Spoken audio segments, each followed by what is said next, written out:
Hello friends, Sangeeta क्रिएशन्समध्ये आज पाहणार आहोत बोटनेकमध्ये सुंदर अशी पोटली बटन ब्लाऊज डिझाईन।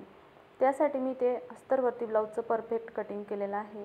टोटल उंची घेतलेली आहे 15 इंच, कारण शिलाईनंतर 14 इंच शिल्लक राहील, म्हणजेच 14 इंच उंची आहे। चेस्ट साईज आहे 38, 38चा चौथा 9.5 प्लस 1.5 इंच इथे शिलाई मार्जिन घेतलेली आहे। आता शोल्डर पाहूया। तर बोटनेकमध्ये शोल्डर जेवढं टोटल शोल्डर असतं त्याचे अर्धे घ्यायचं आहे। इथं 7.5 इंच प्लस शोल्डर घेतलेला आहे आणि आर्महोल घेतलेला आहे 6.5 इंच। आता बोटनेक ब्लाऊजचं कटिंगचा परफेक्ट व्हिडिओ तुम्हाला पाहायचा असेल तर त्याची लिंक मी डिस्क्रिप्शनमध्ये देईल, ते तुम्ही पाहून घ्या। वरचा गळा रुंदी घेतलेला आहे 4 इंच आणि गळा खुली घेतलेली आहे 4 इंच, कारण बोटनेकमध्ये 4 इंच किंवा 3.5 इंचापर्यंत तुम्ही गळा घेऊ शकता। आता इथे हेवी साईज म्हणजेच 38 साईज आहे, तर तुम्ही इथे 4 इंच घेऊ शकता। 32, 33, 34 पर्यंत असेल तर तुम्ही 3.5 इंच रुंदी आणि खोली 3.5 इंच असली तरी घेऊ शकता। आता इथं हा बॉक्स तयार करून घेतलेला आहे आणि नॉर्मल असा गोल शेप मी दिलेला आहे। 1.5 इंच आकार घ्यायचा आहे, 1.5 इंचावर मार्जिन देऊन आणि अशा पद्धतीने शेप देऊन घ्यायचा आहे।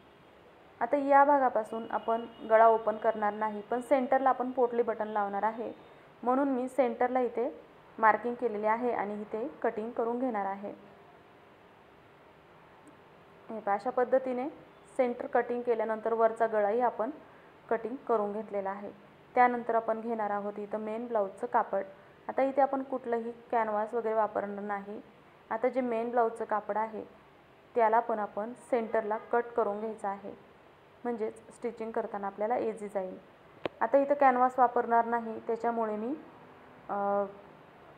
ब्लाऊजचं जे कापड आहे त्याच्या सुईच्या बाजूने ठेवत आहे अस्तरचं कापड आणि मग शिलाई मारत आहे। तर आता मी इथे पोटली बटनसाठी 2 इंच लांब आणि 2 इंच रुंद असे चौकोर तुकडे कापून घेतलेले आहेत कापडाचे, आणि इथे आपण घेणार आहोत थर्मासचे बॉल। तुम्ही कपड्याच्या तुकड्यापासूनही बनवू शकता, पण मी इथे थर्मासचं बॉल वापरून पोटली बटन बनवणार आहे। तर इथे आपण हे बॉल घ्यायचे आहेत एकसारखे साईजचे आणि त्यानंतर अशा पद्धतीने व्यवस्थित बॉल बनवून घ्यायचे आहेत। हे अशा पद्धतीने धागा व्यवस्थित लपेटून घ्यायचा आहे आणि 1 किंवा 2 गाठ द्यायच्या आहेत। त्यानंतर या गाठ कट करून घ्यायच्या आहे। अशा पद्धतीने मी पोटली बटन पूर्ण बनवून घेत आहे। हे पहा, पूर्ण कापडामध्ये बॉल गुंडाळून घ्यायचा आहे आणि दोराही व्यवस्थित 2 ते 3 गाठ देऊन घ्यायच्या आहेत। अशा पद्धतीने पूर्ण आपल्याला हवे तेवढे पोटली बटन आपण बनवून घ्यायचे आहेत आणि त्यानंतर आपण पुढची प्रोसेस पाहूयात। हे पहा, तर चला आता आपण घेतलेला आहे पोटली बटन पूर्ण बनवून आणि घ्यायचा आहे ब्लाऊज पीस। आता इथे अस्तरचा भाग आहे, या अस्तरच्या भागाला आपण अगोदर पोटली बटन जोडणार आहोत, मग मेन ब्लाऊजचं कापड आहे त्यावरती ठेवून आपण शिलाई करून घेणार आहोत, कारण आपण इथं कुठलंही कॅनव्हास वगैरे वापरणार नाही। तर आता मी लेफ्ट साईडचं घेतलेला आहे भाग आणि त्यावरती 1-1 इंचावरती मार्किंग करणार आहे, पण खालच्या बाजूने 1/4 इंच किंवा अर्धा इंच आणि वरच्या बाजूने अर्धा इंच शिलाईसाठी सोडायचं आहे आणि मग 1-1 इंचावरती मार्किंग करून घ्यायचं आहे। शक्यतो अर्धा इंच खालच्या बाजूने आणि वरच्या बाजूने अर्धा इंच सोडा आणि मग 1-1 करून अशा पद्धतीने पोटली बटन जोडा। लक्षात ठेवा, बाहेरच्या बाजूने गोल साईज नाही आली पाहिजे, म्हणजे बटनची साईज जे अस्तर आहे त्याच्या आतल्या बाजूने येईल अशा पद्धतीने पूर्ण बटन व्यवस्थित ठेवून एकसारखे करून जोडून घ्यायचे आहेत। तर हे अशा पद्धतीने बटन जोडून झाले की एक्स्ट्राचं जे काही कापड आहे बटनचं ते इथे कट करून घ्यायचं आहे।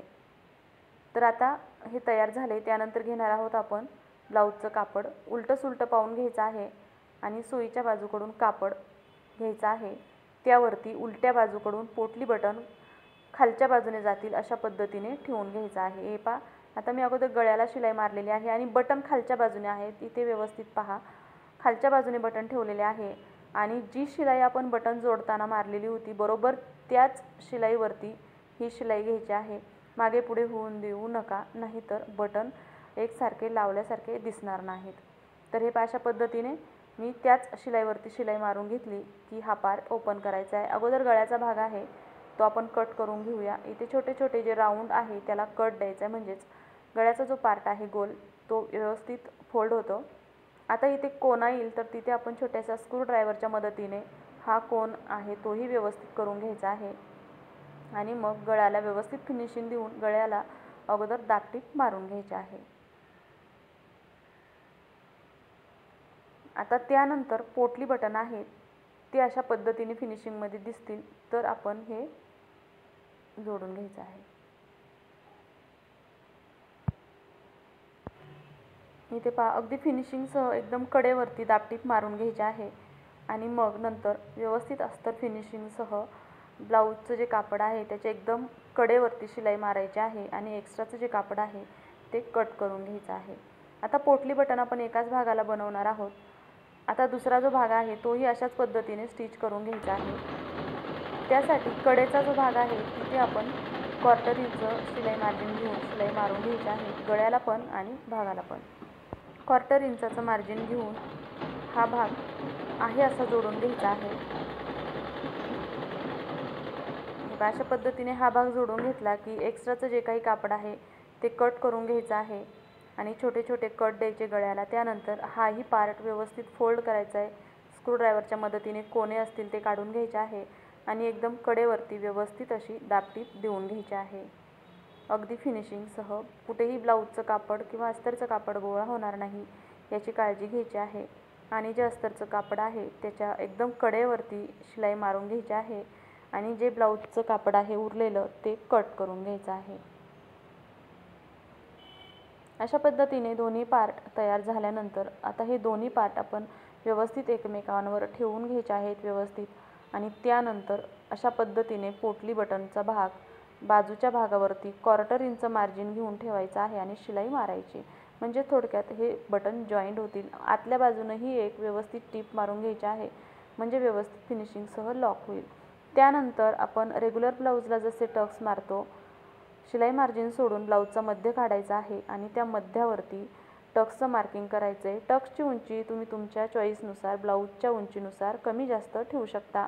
आता इथे ब्लाऊज माझा पूर्ण 14 इंच उंचीचा आहे, त्यासाठी मी 4 इंच उंचीचे टक्स घेतलेले आहेत।